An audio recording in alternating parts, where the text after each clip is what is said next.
MDH की हल्दी मिर्ची धनिया करे कमाल। ये रंग दे, ये खुशबू दे, ये तीखा, ये कम पड़े। अच्छा। क्या निराला MDH मसाला।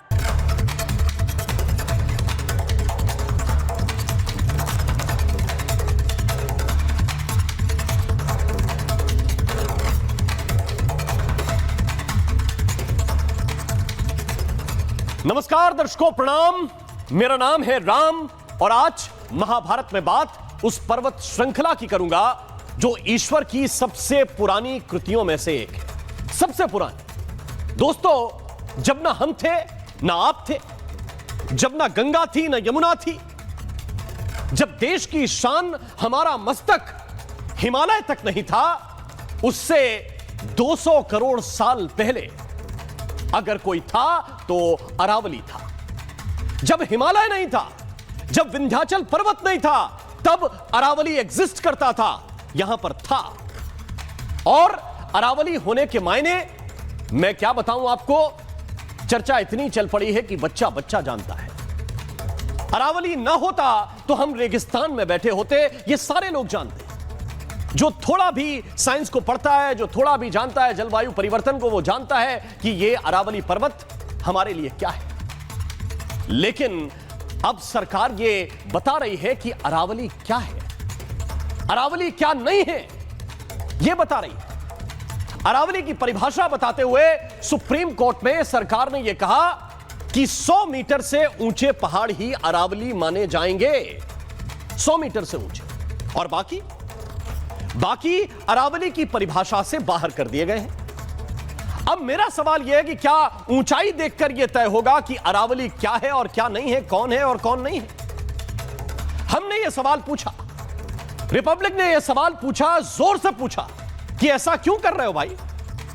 60 मीटर ऊंचा पहाड़, 70 मीटर ऊंचा पहाड़, यहां तक कि 90-99 मीटर ऊंचे पहाड़, क्या ये अरावली नहीं कहे जाएंगे? और क्यों नहीं कहे जाएंगे? इसका कारण क्या है? जबकि 20 मीटर ऊंचे पहाड़ भी रेतीले तूफानों को रोकते हैं, यह तथ्य है। और अरावली का 50-60% का जो हिस्सा है वो इन्हीं 20-25 मीटर के पहाड़ों का है। बहुत ऊंचे पहाड़ नहीं अरावली के। ये अरावली क्यों नहीं होंगे? सिर्फ इसलिए कि खनन को मंजूरी देनी है, आज नहीं तो कल देनी है, इसलिए कि आपके कुछ हिडन इंटरेस्ट है, इसलिए कि आपको कारोबार की चिंता ज्यादा है पर्यावरण से,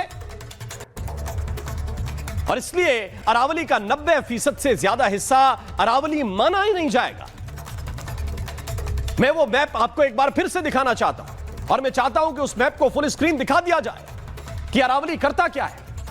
ये अगर आप समझेंगे जलवायु के लिहाज से ये पूरा का पूरा नक्शा, तो ये राजस्थान के बीच में गुजरात से लेकर दिल्ली के रायसीना हिल्स तक ये अरावली है। और जैसे थार रेगिस्तान आपको इसमें नजर आ रहा है, अगर ये अरावली ना हो तो वो धूल भरी आंधियां इसके आगे चलेंगी। न जयपुर ठीक रहेगा, न दिल्ली ठीक रहेगा, न अजमेर ठीक रहेगा। और इसके आगे कहां तक ये रेतीली आंधियां जाएंगी ये हम नहीं बता सकते। जितनी जोर से उठेंगी उतनी आगे तक जाएंगी। दर्शकों, रिपब्लिक भारत ने यह सवाल पूछा तो सरकार को मजबूरी में बोलना पड़ा। पर्यावरण मंत्री भूपेंद्र यादव प्रेस कॉन्फ्रेंस करने के लिए आए थे, प्रेस से बात करने के लिए आए थे, और प्रेस कॉन्फ्रेंस का सार यह था, उन्होंने यह कहा कि यह भ्रम फैलाना बंद होना चाहिए, यह भ्रम फैलाना बंद करो, भ्रम मत फैलाओ। अच्छा, भ्रम क्या है? क्या सरकार ने एफिडेविट लिखकर अरावली की नई परिभाषा नहीं दी? जवाब है कि दी। क्या 100 मीटर का कैप नहीं लगाया? जवाब है कि लगाया। तो भ्रम क्या फैला रहे हैं? मंत्री जी ने कहा, मंत्री जी ने क्या कहा वो मैं आपको दिखाता हूं, क्योंकि मंत्री जी बड़ी तैयारी के साथ आए थे। मंत्री जी ने कहा कि मेरी एक बात को जोर देकर समझा जाए, इसको नोट किया जाए। हमने नोट भी किया है और आपको सुना भी रहे हैं। उनकी जो पहली प्रेस कॉन्फ्रेंस थी वो दिखा भी रहे हैं। सुनिए क्या मंत्री जी कह रहे हैं, सच्चाई क्या है, मैं थोड़ा आपको डिटेल में समझाऊंगा, लेकिन मंत्री जी क्या कह रहे हैं उनकी बात जरा सुनिए। मेरा ये स्टेटमेंट लिख लीजिए। टोटल अरावली का एरिया 1,47,000 स्क्वायर किलोमीटर है। इसके बाद केवल अभी की जो मेरे पास 39 डिस्ट्रिक्ट है, केवल 217 किलोमीटर मतलब 2% में ही माइनिंग हो सकती है। समझ रहे हैं आप? मंत्री जी कह रहे थे कि 2% हिस्से में 2% हिस्से में ही आप कर सकते हैं खनन, इसकी मंजूरी है। मेरा ये स्टेटमेंट आप ढंग से लिख लीजिए, ढंग से समझ लीजिए। अब मैं पूछना चाहता हूं कि यह भ्रम किसने फैलाया भाई? ये जरा समझिए आप, क्योंकि मंत्री जी का ना तो गणित ठीक है और ना ही फैक्ट उन्होंने जो दिए थे। लेकिन मंत्री जी की आदत है कि करना है दूसरे को करेक्ट। तो जरा समझिए, अगर यह 2% हिस्सा हो गया, जिसको खुद मंत्री जी कह रहे हैं 1.47 लाख स्क्वायर किलोमीटर, उसका 2% हिस्सा कितना हो जाएगा? उसका 2% हिस्सा मंत्री जी 217 नहीं होगा। उसका 2% हिस्सा अगर आप जोड़ेंगे तो यह हिस्सा बहुत ज्यादा हो जाएगा और आप फिर उत्तर नहीं दे पाएंगे। किसी अधिकारी ने बताया होगा कि मंत्री जी 2% तो आप बहुत ज्यादा बोला है। 2% अगर जोड़ेंगे तो 14 दूनी 28, लगभग 29,000 हो जाएगा। ये 2940, 2,940 हो जाएगा मंत्री जी। अब 2,940 अगर हो जाएगा तो ये तो बहुत ज्यादा हो जाएगा। फिर अधिकारी ने कहा तो मंत्री जी ने एक्स पर करेक्ट किया। एक्स पर उन्होंने लिखा, संतुलित करते हुए लिखा कि भाई ये तो 1.44 लाख वर्ग किलोमीटर पूरी की पूरी अरावली है और उसका 0.19% हिस्सा है जिसमें खनन हो रहा है या खनन की मंजूरी मिल रही है, इससे ज्यादा नहीं। मतलब वो ये समझा रहे थे कि 0.19% में ही खनन हो सकता है। अच्छा, मैंने 2 को 0.19% मान लिया क्योंकि करेक्शन बाद में हो जाता है, कोई बड़ी बात नहीं।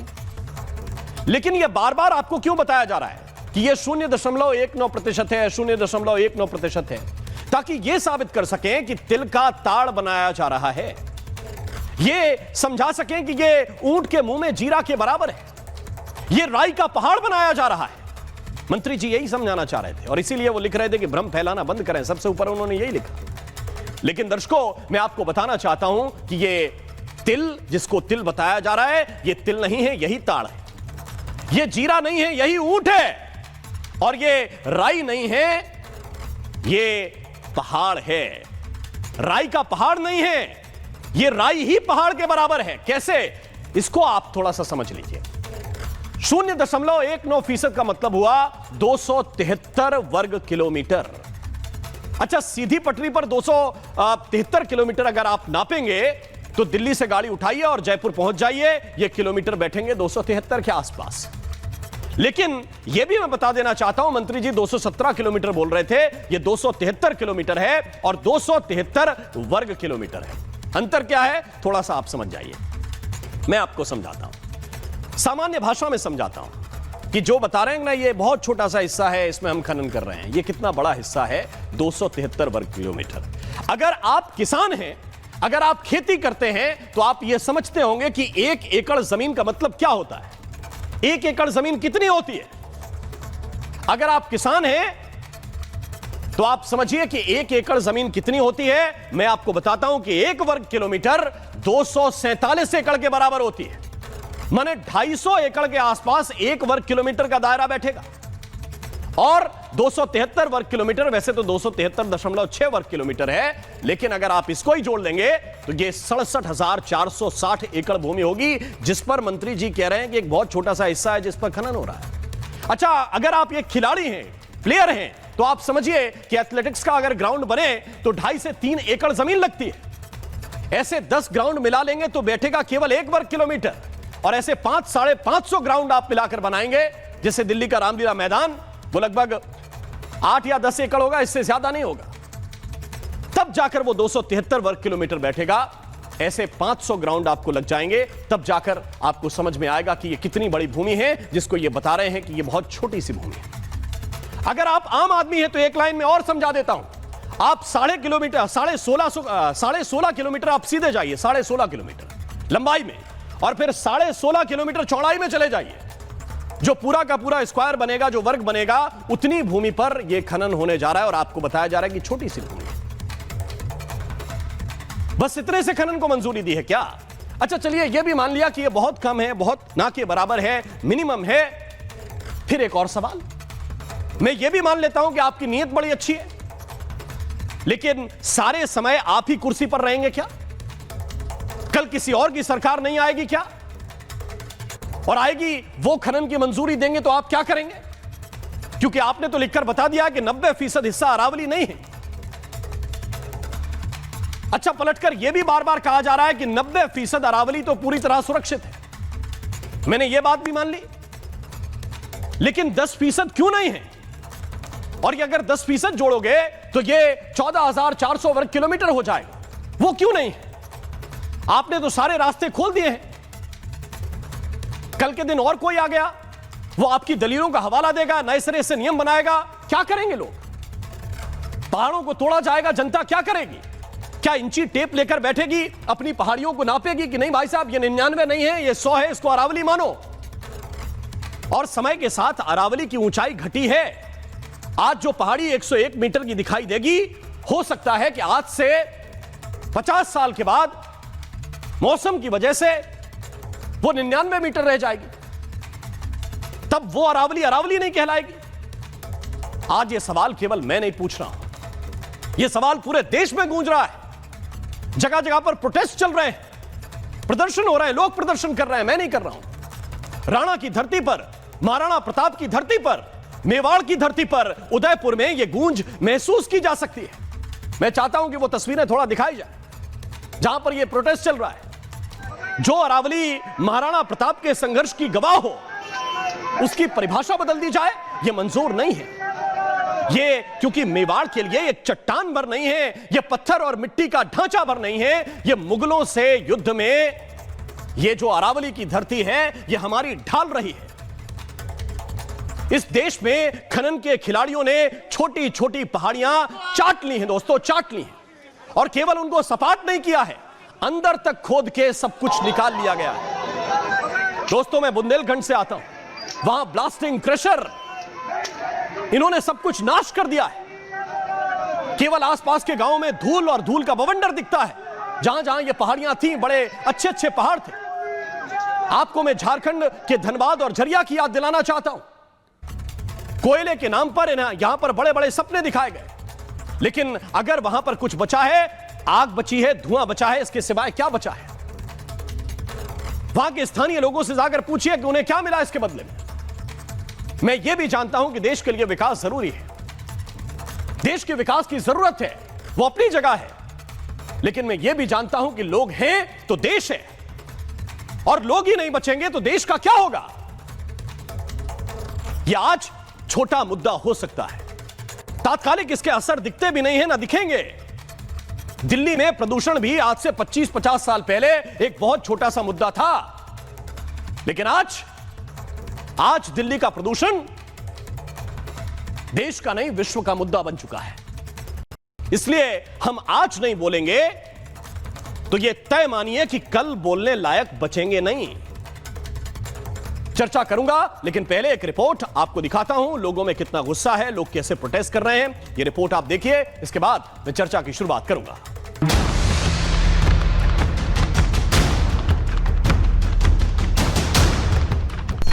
अगर अरावली कटेगी तो पहले हमारे सर कटेंगे।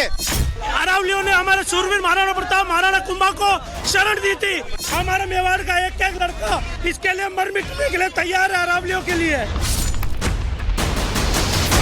अरावली नहीं, वो हमारा सुरक्षा कवच है। अरावली के लिए हमको सर भी कटाना पड़ेगा तो हम पीछे नहीं हटेंगे। हम हमारी गर्दन कटा देंगे, पर अरावली को हम बचाएंगे। जिस अरावली की कोख में हम पले बड़े हैं, इसको उजाड़ा जा रहा है। मेवाड़ की जनता इस चीज को कतई बर्दाश्त नहीं करेगा। अगर अरावली को काट दिया जाएगा तो एक तरह से हमारे राजस्थान की जीवन रेखा को काट देंगे। जिस प्रकार से अरावली को काटने का षड्यंत्र रचा जा रहा है, वो हम कभी सफल नहीं होने देंगे। ये महाराणा प्रताप का खून है, वो अंग्रेजों से भी लड़ने के लिए तैयार थे हम लोग, और हम आगे भी लड़ते रहेंगे, इस अरावली को बचा के रहेंगे। ये जीवन है, जेल चले, जेल चले, जेल चले। अगर सर कटाना पड़ेगा सर कटाएंगे और सर काटना पड़ा तो सर काटने से भी नहीं चुकेंगे। और आइए चर्चा की शुरुआत करते हैं। कुछ खास मेहमान इस वक्त मेरे साथ जुड़े हुए हैं। शाजिया इल्मी जी मेरे साथ हैं, प्रवक्ता हैं भारतीय जनता पार्टी के। अवधेश कुमार जी मेरे साथ हैं, वरिष्ठ पत्रकार हैं। रमन मलिक जी मेरे साथ हैं, पॉलिटिकल एनालिस्ट हैं। मेरे साथ इस वक्त विमलेंदु झा जुड़ रहे हैं, जो जाने माने पर्यावरणविद हैं। मेरे साथ वैशाली राणा हैं, जो ट्रस्टी हैं अरावली बचाओ की। हमारे साथ इस वक्त वरुण पुरोहित हैं, जो लीडर हैं कांग्रेस पार्टी के। आप सभी का बहुत बहुत स्वागत है। कुछ और मेहमान भी कुछ देर के बाद हमारे साथ जुड़ेंगे, लेकिन सबसे पहले मैं चाहता हूं विमलेंदु झा आपके पास आना। मैं शाजिया इल्मी जी के पास जाऊंगा, लेकिन विमलेंदु झा, सरकार ने बहुत सारी बातें बीच में कही और एक शब्द बार बार कहा कि भ्रम मत फैलाइए। मैंने कुछ काउंटर करने की कोशिश की है, मैं शाजिया जी से उस पर जरूर सवाल लूंगा, लेकिन विमलेंदु झा, क्यों ऐसा हो रहा है, आपको क्या लगता है? और ये कैप जो 100 मीटर की है, ये लगाना क्या इतना जरूरी था? अरावली की एक यूनिफॉर्म डेफिनेशन सरकार कह रही है कि हमें तय करनी थी और हमने ये तय किया कि 100 मीटर का कैप ठीक रहेगा। क्या ये कैप लगाना आवश्यक था और ये लगाने के बाद क्या क्या खतरे बढ़ जाएंगे? देखिए, बिल्कुल भी आवश्यक नहीं था, क्योंकि एक सरकार का कहना यह है कि अवैध खनन बहुत समय से चल रहा था और इसके लिए हमें इसको रेगुलराइज, इसको यूनिफॉर्मिटी लाना बहुत ही आवश्यक है। लेकिन अगर आप देखें तो यूनिफॉर्मिटी हम किस बात के लिए लेकर आ रहे हैं? जस्ट बिकॉज आप अवैध खनन नहीं रोक पाए। अगर आप पिछली रिपोर्ट्स देखें तो राजस्थान के लगभग 25 से 30% पहाड़ी जो है वो गायब हो चुकी है, विलुप्त हो चुकी है। और वो जब ये था जबकि पूरी की पूरी माइनिंग एक्टिविटी जो थी वो इलीगल मानी जाती थी, और तब हमने लगभग 25 से 30% अपने अरावलीज को खो दिया है। अब जब हम उसको सस्टेनेबल, साइंटिफिकली वायबल और हम इसको लीगलाइज करने की कोशिश कर रहे हैं, तब फिर इसकी क्या अवस्था होने वाली है। और जो आज इतने दिनों के बाद आज पर्यावरण मंत्री भूपेंद्र यादव जी ने कहा कि अरावली सेफ है। अगर परिभाषा वही है जो उन्होंने कहा है कि 100 मीटर से ऊपर की ही पहाड़ी को अरावली माना जाएगा, अगर वो परिभाषा पे वो अडिग है, तब फिर 90% अरावली कैसे सेफ है? क्योंकि 90% अरावली जो है पूरा का पूरा रेंज उस परिभाषा के तो बाहर आता है।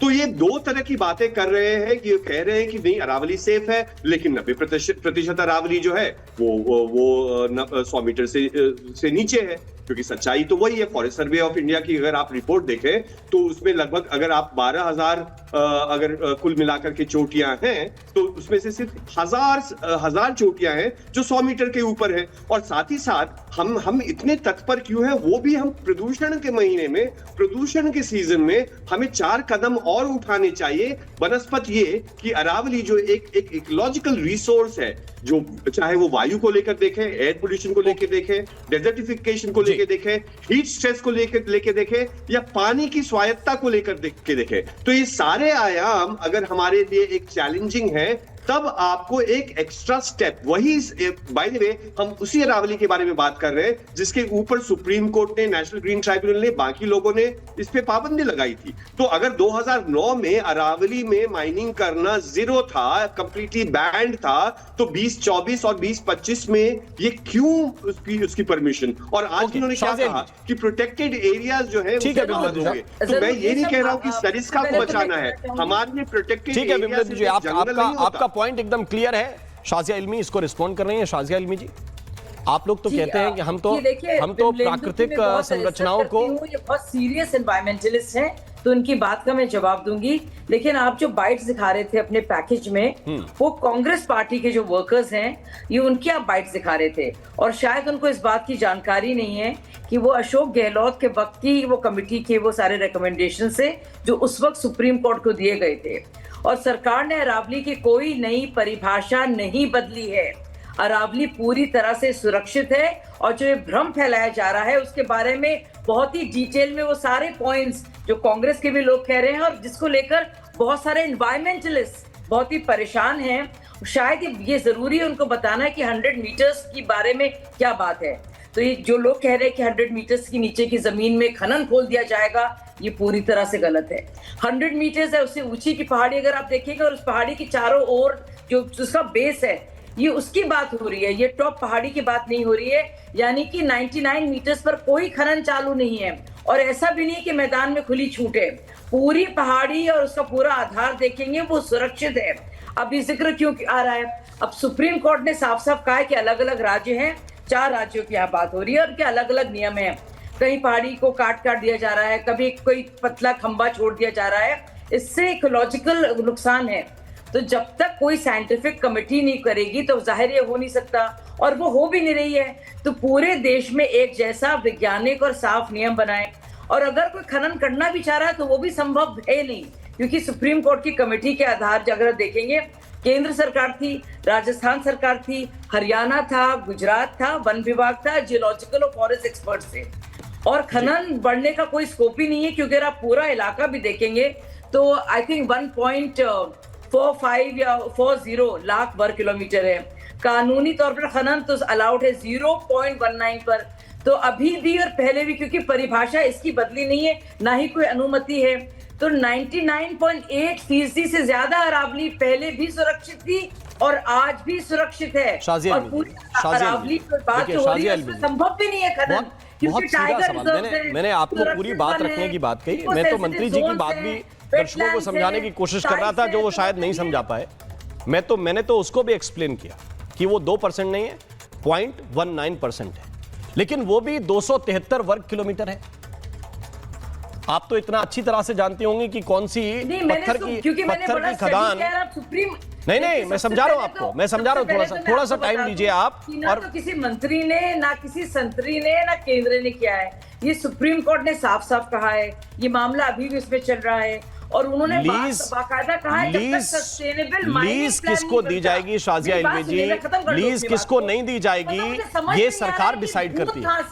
ये सरकार डिसाइड करती है, ये सुप्रीम कोर्ट डिसाइड नहीं करता है कि किसको खनन की इजाजत आप देंगे, किसको नहीं देंगे। ये पॉलिसी मेकिंग सरकार का काम। आपने भूपिंदर यादव की बात सुनी है? मैंने सुनी उनकी बात, कौन दे रहा है? और सुनने के बाद ही बोल रहा हूं मैं। मतलब कोई ऐसा स्टेटमेंट आप दिखा दीजिए। मैं वही तो कह रही हूँ ना कि वही है ना, कब्बा कान ले गया, कान ले गया। नहीं, कान क्यों ले गया? कब्बा उधर है, कान नहीं ले गया। आपने लिख के सुप्रीम कोर्ट के अंदर दिया है, आपने लिख के सुप्रीम कोर्ट के अंदर दिया है कि 100 मीटर से जो ऊंची पहाड़ी है वही अरावली मानी जाएगी। आपने लिख के दिया। कोर्ट ने कहा है भाई, सुप्रीम कोर्ट के आगे केंद्र सरकार कुछ नहीं कर सकती मेरे भाई, जब तक सस्टेनेबल मॉनिटरिंग माइनिंग प्लान नहीं बनता, और जिसकी प्रॉपर्ली जो प्लान नहीं बनेगा, जो साइंटिफिक स्टडीज की बात होगा, तब तक कोई नया खनन पट्टा जो है निकाला नहीं जा रहा है। पुराने खनन में भी निगरानी थी, लेकिन इलीगल हो रही थी, जैसे कि विमलेंदु बता रहे हैं, पर्यावरण नियमों के तहत नहीं होती थी और उसमें होता था। लेकिन अब क्योंकि अब देश के दर्शकों को यह समझने का अधिकार है, अब देश के दर्शकों को यह समझने का अधिकार है। मैं आ रहा हूं आपके पास, मेरे साथ इस वक्त वैशाली राणा है, मैं उनके पास भी चलूंगा। और देश के दर्शकों को यह समझने का अधिकार है कि बहुत सारी बातें झारखंड के मामले में भी कही गई। पर्यावरण के तमाम नियमों को तोड़ते हुए बड़े बड़े जंगलों के पेड़ धराशायी कर दिए गए, और ये मैं अरावली के रेफरेंस में बात नहीं कर रहा हूं। तो देश में कैसे फॉरेस्ट की पॉलिसी में ढील देके व्यवस्थाएं बदली जाती हैं, ये सब सरकार के ऊपर होता है, क्योंकि सरकार कहती है कि डेवलपमेंट के लिए खनन जरूरी है, और वो खदानें कहां कहां गई हैं और सबको मालूम है।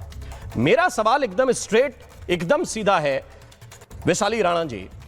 शाजिया इल्मी जी कह रही हैं कि कोई नियम हमने बदला नहीं, कोई नियम हमने तोड़ा नहीं, तो ये हाय तौबा क्यों मच रही है? मुझे बताइए वैशाली राणा जी। देखिए, ये सुप्रीम कोर्ट ने 100 मीटर्स इसलिए बोला है क्योंकि ये ministry of environment and forest ने ये रिपोर्ट सबमिट करी है सुप्रीम कोर्ट में, तब सुप्रीम कोर्ट ने बोला है। ये सुप्रीम कोर्ट ने अपने आप से नहीं बोल दिया है। सो ये हम लोगों को कंफ्यूज ना करें। यहाँ पे मैंने पूरा ऑर्डर पढ़ा है, ऑर्डर अवेलेबल है पब्लिकली ऑनलाइन, कोई भी ऑर्डर पढ़ सकता है। वहां ministry of environment and forest ने बहुत क्लियरली कैटेगोरिकली इसको प्रपोज किया। माइकस ने बोला है कि 100 मीटर की ऊंची पहाड़ियां ही अरावली मानी जाएंगी। तो ये ऐसे ना बोले। और साथ में आपको एक चीज और ऐड करना चाहूंगी इसमें। देखिए कि ये हम इसमें पॉलिटिकल पार्ट की कांग्रेस या बीजेपी नहीं करते, हम इसमें करते।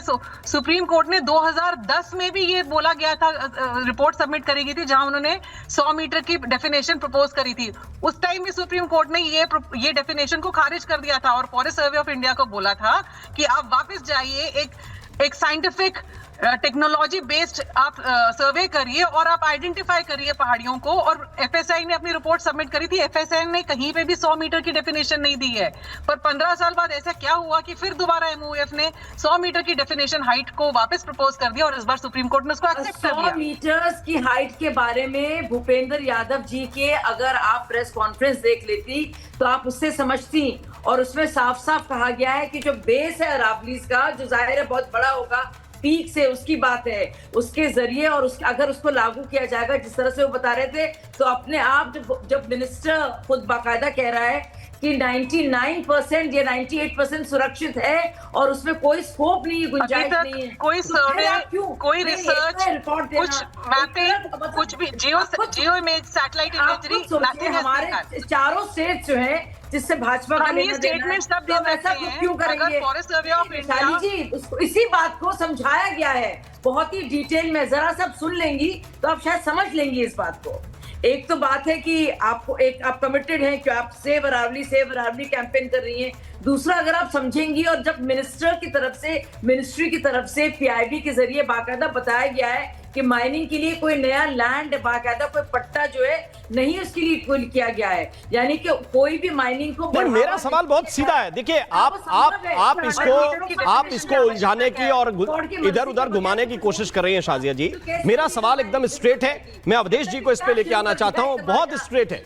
आप ये कह रहे हैं कि लोकल के बेस से जो 100 मीटर की ऊंचाई है, लोकल के बेस से 100 मीटर की जो ऊंचाई है उसको आप मानेंगे कि हां ये 100 मीटर है, इसके ऊपर वाली पहाड़ी को आप अरावली मानेंगे, नीचे वाली पहाड़ी अरावली नहीं होगी।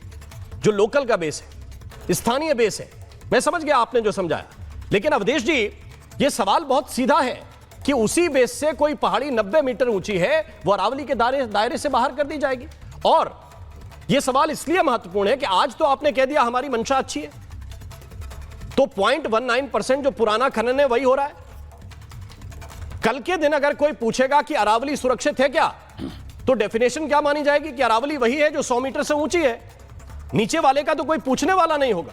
और इस देश में कैसे कैसे लूट मची है, कैसे कैसे नियम बनाए गए हैं खनन को लेकर, कैसे कैसे खनन के प्लानर और अवैध खनन वाले घुस गए हैं बुलडोजर लेकर, ये आपसे छुपा है क्या?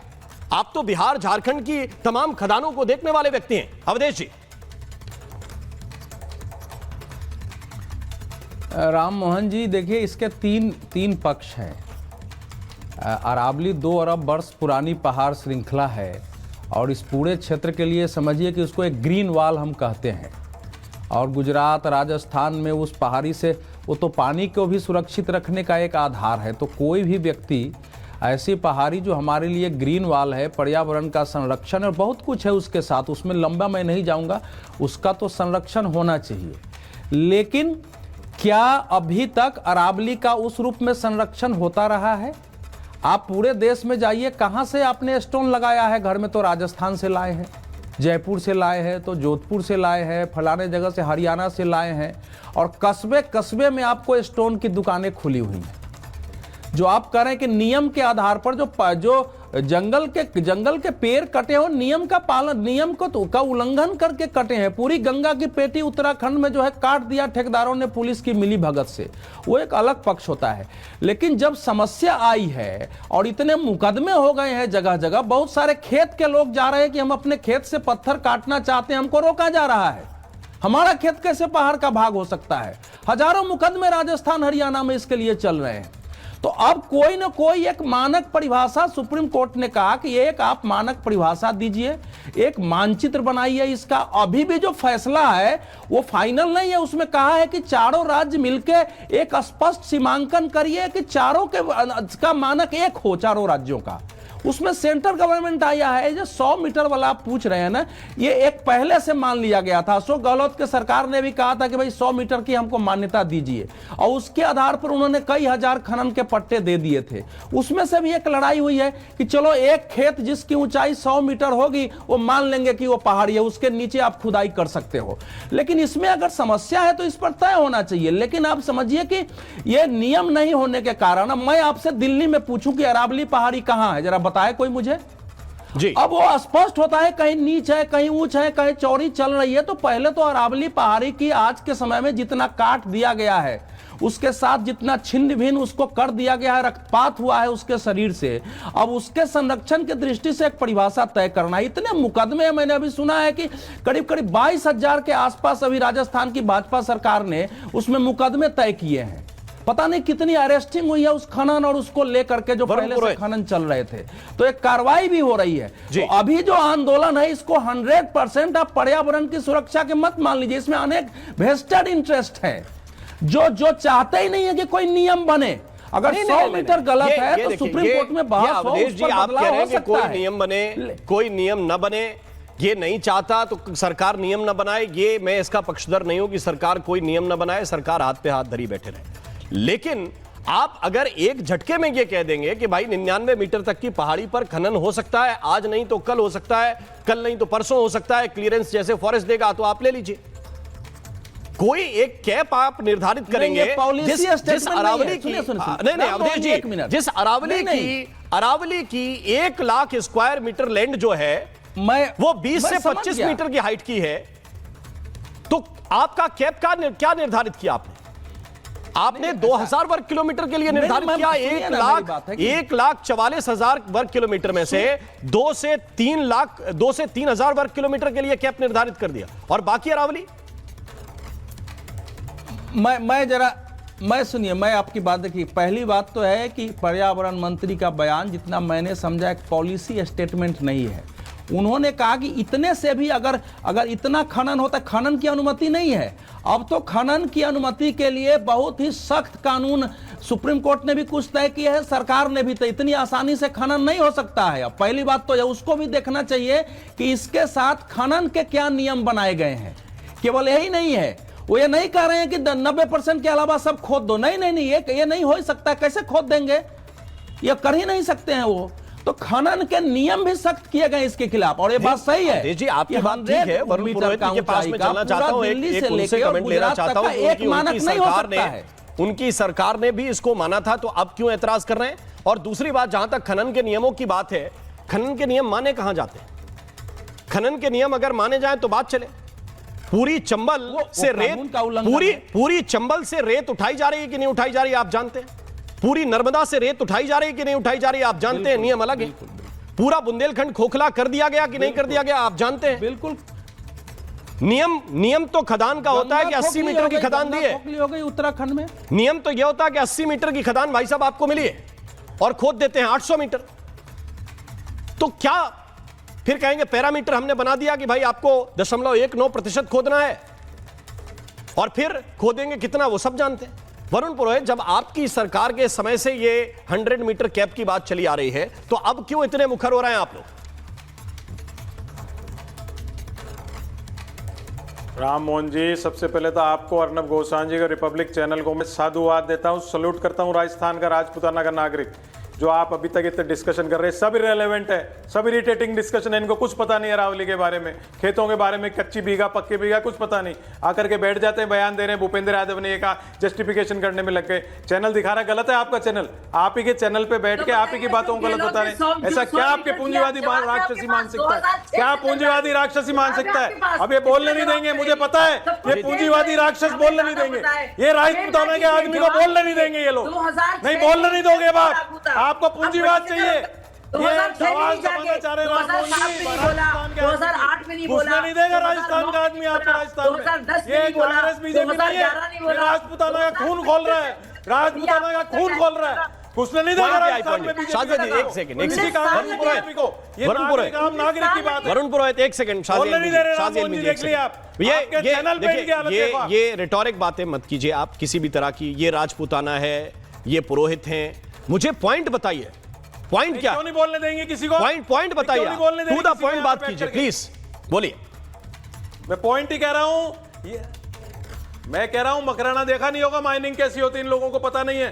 पानी आ गया था, रोक दिया गया था। आप कांग्रेस बीजेपी को सबकी गलत है। मैं तो सबको कह रहा हूं निकृष्ट चोर भ्रष्ट नेता है, खा गए पूरे देश को ब्यूरोक्रेसी नेता। वो आज सारी जनता सड़कों पर आ गई, देखिए कांग्रेस प्रदर्शन कर रही है। कांग्रेस, अरे आम जनता आई है सड़कों पे, बच्चे आ रहे हैं सड़कों पे। आप कांग्रेस कांग्रेस कर रहे हो क्या? क्या आप डेफिनेशन नहीं बना सकते थे? पार्लियामेंट चल रही थी, क्यों नहीं डिस्कशन किया? कांग्रेस ने ऐसे किया, कांग्रेस ने ऐसे किया। आपके 12 साल हो गए सरकार को। यहाँ आपकी सरकार वसुंधरा सरकार में भी हो रहा था। बजरी माफिया कितना है राजस्थान के अंदर, कोई कहने वाली बात नहीं। अब ये नहीं मानेंगी, ये नहीं मानेंगी। पूरा देश देख रहा है बीजेपी को कैसे राजपुतानों को सत्यानाश करने में लग रहे हैं लोग। ये बोलने नहीं दे रहे आम आदमी को। यहाँ पर अश्विनी दुबे आपको साधुवाद देता हूँ। राम मोहन जी, अर्नब गोस्वामी जी का स्वागत करेंगे जयपुर राजस्थान में। अरावली के पहाड़ों पे हम लोग करेंगे। कोई कांग्रेस बीजेपी नहीं है। आपको राजस्थान का दर्द महसूस नहीं हो रहा? दिल्ली में बैठे बैठे अश्विनी दुबे, क्या वो पॉइंट्स हैं जिस पर आपको लगता है कि सरकार को पुनर्विचार करने की आवश्यकता है?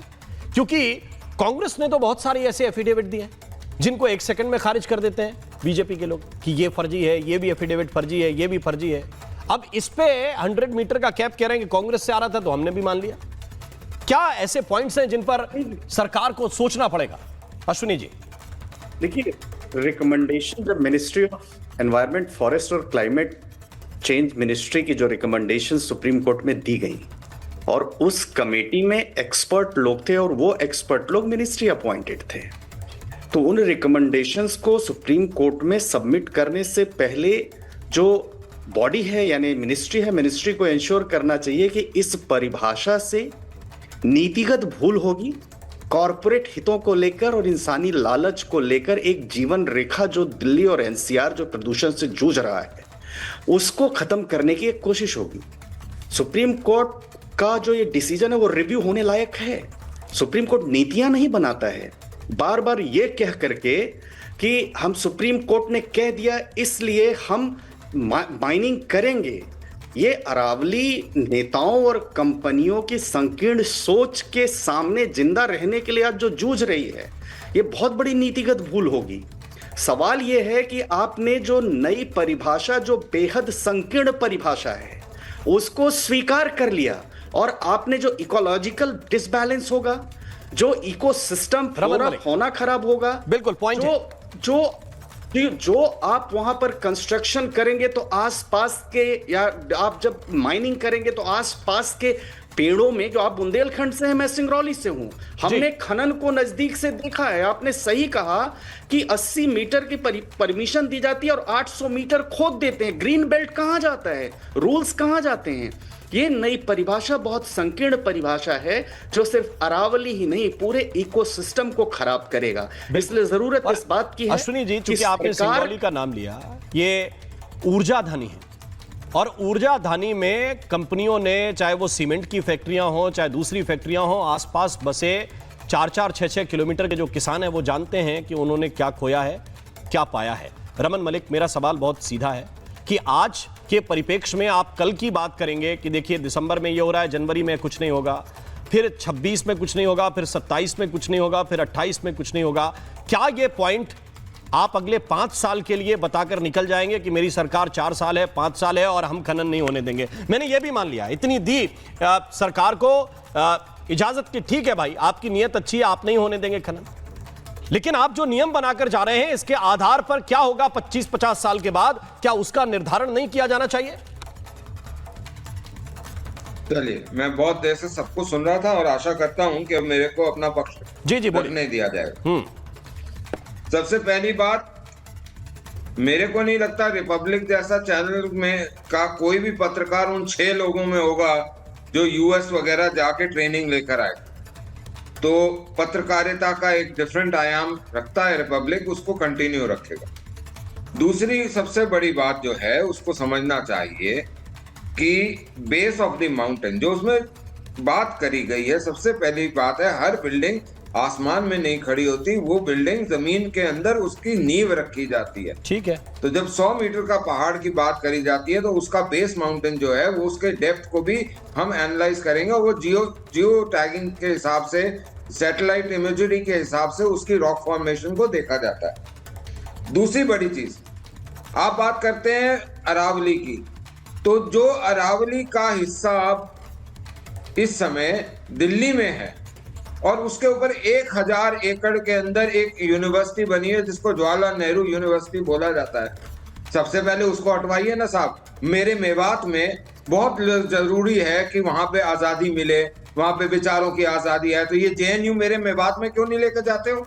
चलो मेरे मेवात में, वहां पे जेएनयू बैठाओ और ये जमीन खाली करो, और ये जमीन खाली करके इस जमीन को आप बेशक इसको तोड़वा के इसके ऊपर बिल्डिंगें खड़ी करवा दीजिए। आप ये काउंटर कर रहे हैं कि किसी ने अरावली पर एक सेकंड, किसी ने अरावली पर रायसीना हिल्स पर राष्ट्रपति भवन और जेएनयू बनाया, तो एक काम करेंगे आप कि मेवाड़ की अरावली पे भी एक यूनिवर्सिटी बननी चाहिए। ये नियम आपका बैलेंस हो गया, क्योंकि उन्होंने बनाया तो हम मेवाड़ की अरावली पे 2 यूनिवर्सिटी बनाएंगे, उनको फ्लैटन कर देंगे, ये बराबर हो गया। नहीं मेवाड़, भाई साहब मैं मेवाड़ की बात नहीं कर रहा हूं, मैं मेवात की बात कर रहा हूं। अरे मेवाड़ मैं पूछ रहा हूं आपसे, मैं तो सवाल पूछ रहा हूं, बात कर रहा हूं, मैं लॉजिक की बात कर रहा हूं सर। मेवात और मेवाड़ में कंफ्यूज मत होइए, मैं लॉजिक की बात कर रहा हूं कि किसी ने इस कोने पर जेएनयू बना दिया तो कोई मेवाड़ पे भी एक जेएनयू खोल दे तो बराबर हो जाएगा और ये पर्यावरण बच जाएगा। यहाँ से हटा के वहां ले जाइए, वहां की तरक्की हो जाएगी, यहाँ का संतुलन हो जाएगा। दूसरी बड़ी चीज सर, जो